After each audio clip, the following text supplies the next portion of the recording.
Matapos ang kaliwat ka ng pambabatikos sa tila hindi pagiging handa o pagiging pabaya ni former 3 Division World Champion John Riel Casimiro, di may pagkakaila na isa pa rin talaga siya sa pambato ng ating bansa pagdating sa boxing.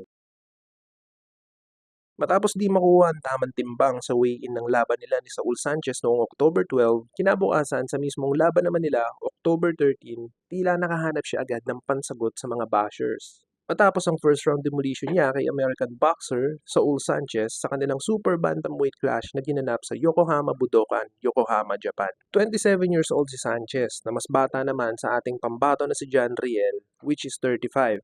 Ngunit di na kailangan pa ng mahabang oras para tansyahin ni Cuadro Alas ang galawan ng mas batang boksingero. Sunod-sunod agad na suntok ang pinakawalan nito kung saan nayanig ang kalaban at naitukod ang glove sa canvas kaya't maagang na-score na nito ng instant knockdown.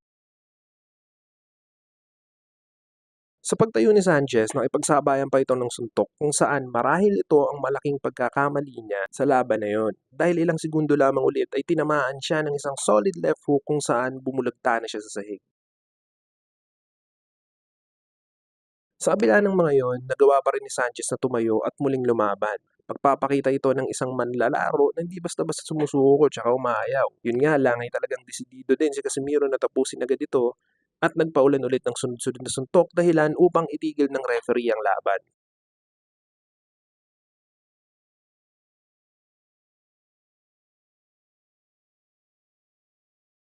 Right after ng laban, ginawa na naman ni John Riel ang kanyang one-hand push-up sa ring kung saan ito'y pagpapakita niya na handa na siya sa kung sino man ang susunod na kalaban.